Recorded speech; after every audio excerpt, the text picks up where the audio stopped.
Et je donne la parole à Madame Viviane Van de Peer.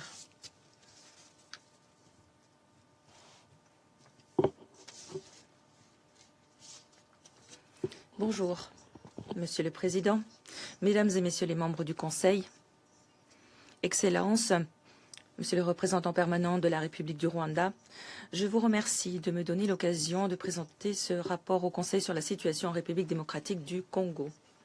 Cette séance intervient alors que la sécurité et la situation politique dans l'est du pays restent extrêmement tendues, caractérisées par la persistance des hostilités et des activités des groupes armés, alors que l'environnement opérationnel est soumis à des contraintes. Dans ce contexte difficile, la MONUSCO reste déterminée à s'acquitter de son mandat conformément à la résolution 2808 du Conseil de sécurité adoptée en décembre dernier. Si la mission continue de mettre en œuvre l'intégralité de ses activités en Ituri, au Nord Kivu, il appuie aussi la mise en œuvre du cessez-le-feu, parallèlement à la protection des civils et autres priorités inscrites à son mandat.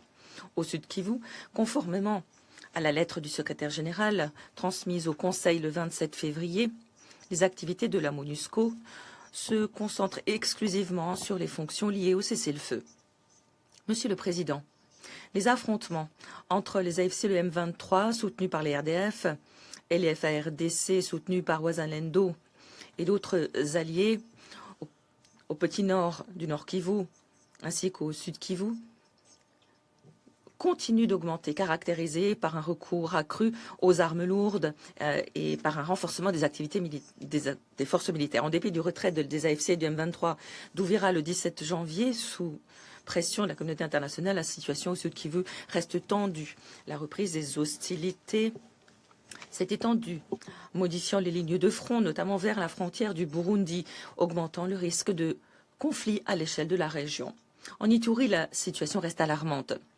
La violence liée à la Convention pour la Révolution populaire CRP de Thomas Lubanga autour de Boulé et Fataki a fait de nombreuses victimes, entraîné des déplacements en masse et abouti à des attaques sur les infrastructures, notamment un convoi de la MONUSCO. En outre, après une pause dans ces activités, les forces démocratiques alliées, les ADF, ont attaqué des sites d'extraction minière en territoire Mambasa le 11 mars, assez loin de leur zone d'opération traditionnelle au Nord Kivu, où ils demeurent aussi actifs. Les récentes hostilités entre le gouvernement et les AFC M23 ont aussi été caractérisées par un recours croissant à des drones offensifs, ainsi que par le brouillage et la falsification constante des signaux GPS. Deux faits nouveaux préoccupants sont survenus à cet égard. Tout d'abord, le conflit s'étend au-delà du Nord et Sud Kivu, dans la province de Chopo, qui se situe loin de l'épicentre du conflit. Deuxièmement, l'utilisation de telles capacités en milieu urbain suscite de vives préoccupations quant aux risques que courent les civils et les infrastructures civiles, notamment les récents incidents ayant affecté des sites tels que l'aéroport de Bangoka à Kisangani et dans la ville de Goma. Dans l'intervalle, les AFC M23 continuent de consolider une structure administrative parallèle dans les zones sous son contrôle, sapant plus avant l'autorité de l'État, compliquant l'acheminement de l'aide humanitaire. Ces difficultés sont exacerbées par l'absence d'un système bancaire opérationnel, alors que l'insécurité reste omniprésente, que les violations des droits humains sont multiples et que les restrictions d'accès sont graves. Monsieur le Président, en dépit de ces difficultés, les efforts diplomatiques à l'appui de la mise en œuvre des processus de paix en cours se poursuivent. Je me félicite de l'engagement réaffirmé par la République démocratique du Congo et le Rwanda d'avancer dans la mise en œuvre des accords de Washington tels que réaffirmés pendant la réunion des 17 et 18 mars à Washington. Les deux parties s'y sont mises d'accord sur des mesures concrètes pour poursuivre la mise en œuvre de l'accord de paix et apaiser les tensions sur le terrain. Qui plus est, les efforts menés dans le cadre du processus de Doha et les initiatives lancées par l'Union africaine ont aussi contribué à jeter les bases d'une architecture de cessez-le-feu ancrée autour du mécanisme de vérification et de surveillance et de vérification, le COVEM, et le mécanisme conjoint de vérification élargi plus, MCVE+. À cet égard, une mesure est à saluer, à savoir la convocation à Doha les 1 et 2 février de la 7e réunion du COVEM qui a abouti à l'adoption de son mandat et à un accord sur le déploiement du MCVE+, et de sa mission à Uvira en tant que première mesure de confiance. À l'appui de ces efforts et conformément au mandat de la mission, à l'appui de la mise en œuvre du cessez-le-feu permanent, les 13 et 14 février 2026, je me suis rendu à Goma par voie aérienne. Premier atterrissage d'un aéronef à Goma depuis plus d'une année d'interruption. Pendant ma visite, j'ai rencontré des homologues et des parties prenantes pour avancer sur la voie d'arrangements concrets en lien avec le mécanisme de surveillance et de vérification du cessez-le-feu. J'encourage le Conseil à exercer de son influence pour traduire ces progrès en une réouverture rapide des aéroports de Goma et Kavumu et pour assurer la reprise des vols, les aéroports restant une bouée de sauvetage essentielle pour la population et les acteurs humanitaires dans l'est de la RDC. Du 23 au 27 février, la MONUSCO, en collaboration avec la Conférence internationale sur la région des Grands Lacs, CIRGL, a déployé une mission conjointe à Uvira pour y évaluer la situation politique, sécuritaire et logistique nécessaire au futur déploiement du MCVE+. Les conclusions montrent qu'une surveillance crédible du cessez-le-feu exigerait des garanties de sécurité et une liberté de circulation pour la mission, avant même que soit déployée une équipe chargée de la surveillance et de la vérification. Parallèlement, les institutions onusiennes, fonds et programmes compétents travaillent aussi sur un ensemble de mesures de soutien de l'ONU en réponse aux priorités avancées pour établir l'autorité de l'État en mettant l'accent sur Uvira. Parallèlement, alors que le médiateur de l'Union africaine a entamé ses efforts afin d'harmoniser les initiatives de paix, la situation au niveau national reste fragmentée. À Kinshasa, la reprise des débats sur un dialogue inclusif s'est accompagnée d'une prolifération d'initiatives, semble-t-il, concurrentes. J'encourage tous les acteurs politiques et de la société civile à trouver un terrain d'entente sur la portée, les objectifs et les modalités du dialogue national.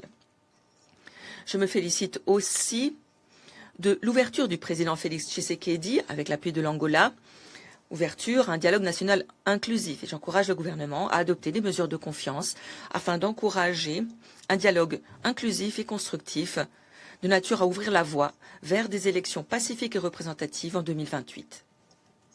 Monsieur le Président, j'en viens aux activités de la MONUSCO, au Nord Kivu en Ituri. La mission continue d'appliquer son approche en 3 temps en matière de protection des civils. Pour être plus précise, la mission a assuré la protection de près de 3000 civils ayant fui la violence de la RCRP dans le village de Djaïba et ont trouvé refuge dans sa base de Fataki. La mission a aussi multiplié les patrouilles pour dissuader les ADF de poursuivre leurs attaques en Ituri et au Grand Nord, au Nord Kivu. Dans l'intervalle, la violence attribuée à la coopérative pour le développement du Congo, la CODECO, a diminué en partie grâce aux initiatives de paix locales lancées dans le cadre du dialogue Arrou 2, avec l'appui de la mission. En outre, en menant 204 patrouilles dans le cadre de l'opération Secure Harvest, préserver les récoltes 4, la mission a permis à 18 000 agriculteurs de récolter, de transporter leurs produits. Ces efforts, parallèlement aux opérations Nuno 2 et Safisha, offrent des exemples concrets de la posture adoptée par la mission en matière de protection dans les zones les plus exposées aux attaques des ADF. Dans ce contexte, la MONUSCO a maintenu cette posture proactive pour protéger les civils en renforçant les réseaux d'alerte communautaire dans les zones où sa présence directe reste limitée, en menant des opérations conjointes avec les FARDC. La MONUSCO soutient aussi toujours la réforme du secteur de la sécurité, un processus mené par le pays inclusif. Le renforcement de la gouvernance et de la SSR reste essentiel pour permettre à l'État de s'acquitter de sa responsabilité première de protéger les civils, tout en avançant parallèlement sur le front du désarmement et du rapatriement, des efforts essentiels à la désescalade. J'encourage le gouvernement à aller de l'avant, à présenter et adopter une nouvelle loi de programmation militaire qui viendra compléter l'adoption de la loi de programmation policière de juillet dernier. Ces cadres législatifs offrent au pays les outils nécessaires pour protéger sa population et jeter les bases d'une paix durable. Monsieur le Président, depuis la présentation du dernier exposé au Conseil en décembre 2025, le Bureau conjoint des Nations Unies pour les droits de l'homme a continué de documenter de multiples graves violations et des exactions, notamment violences sexuelles liées au conflit, commises par des groupes armés et des acteurs étatiques. Les femmes et les enfants restent affectés de manière disproportionnée. Les cas de déplacement forcé, d'assassinats arbitraires, d'enlèvement, de violences sexuelles demeurent très nombreux. Depuis décembre 2025, 173 cas de violences sexuelles liées au conflit ont été confirmés, qui ont affecté 111 victimes, principalement des femmes et des filles. Et nous le savons, ce chiffre que n'est la partie émergée de l'iceberg. Qui plus est, dans ces zones, les restrictions imposées à l'accès de la MONUSCO continuent d'entraver sa capacité de surveiller, d'enquêter, de notifier ces violations telles que le prévoit le mandat du Conseil. Parallèlement, les zones contrôlées par les AFC M23 nous montrent que les défenseurs des droits humains, les journalistes et la société civile restent confrontés à des intimidations et à des détentions arbitraires. Je souligne l'alerte lancée le 8 mars par le Bureau conjoint des Nations Unies pour les droits de l'homme sur des cas d'esclavage sexuel et la situation des enfants nés de viol, soulignant l'urgence d'une action coordonnée et d'une réponse internationale pour mettre un terme à ces crimes et faire en sorte que les coupables rendent des comptes. Parallèlement, le travail forcé des enfants reste source de vives préoccupations dans les sites d'extraction minière artisanaux. Des enfants utilisés notamment aux fins de l'exploitation illicite qui alimente par ailleurs le conflit. À cet égard, nous réitérons notre disposition à soutenir le gouvernement pour l'aider à parachever la charte contre l'instrumentalisation des enfants à des fins politiques, électorales et liées au conflit. Monsieur le Président, alors que la situation sécuritaire reste instable, la situation humanitaire a considérablement changé. 6,4 millions de personnes sont actuellement déplacées à l'intérieur du pays, dont près de 4 millions dans les provinces de l'Est, sans oublier 4,3 millions de personnes de retour. La crise humanitaire est encore exacerbée par l'insécurité alimentaire, qui, en 2006, devrait toucher 26,6 millions de personnes, soit environ un quart de la population du Congo. Si les efforts actuellement déployés au plan humanitaire restent essentiels, ils sont insuffisants et se trouvent aggravés par les problèmes significatifs en matière de financement. Cependant, l'action humanitaire à elle seule ne permettra pas de régler les problèmes, notamment alors que les acteurs humanitaires restent ciblés. 10 incidents ont été signalés depuis décembre 2025. Récemment, l'assassinat d'un membre du personnel de l'UNICEF dans le cadre d'une frappe contre sa résidence à Goma, est venu nous rappeler de manière tragique et inacceptable les risques que courent ceux qui œuvrent pour sauver les vies. Les civils et les travailleurs humanitaires ne sont pas des cibles et pourtant, lorsque la violence éclate, ce sont toujours les plus vulnérables qui paient le plus lourd tribut.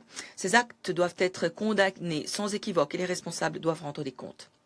Président, distingués membres du Conseil, pour conclure, je souhaite réaffirmer que la paix et la sécurité de l'Est de la RDC exigent un engagement collectif renouvelé. Le peuple congolais, qui endure depuis trop longtemps les violences et l'exploitation illégale de ses ressources, mérite que la paix et une gouvernance responsable deviennent enfin une réalité. J'appelle les partis à honorer leurs engagements afin de combler le fossé entre la diplomatie et la réalité sécuritaire. Et j'invite les conseils à agir avec fermeté pour prévenir de nouvelles souffrances et sanctionner les auteurs d'abus. La MONUSCO restera, quant à elle, résolument engagée aux côtés des civils. Je vous remercie. Je remercie Mme Van de Perre pour son exposé.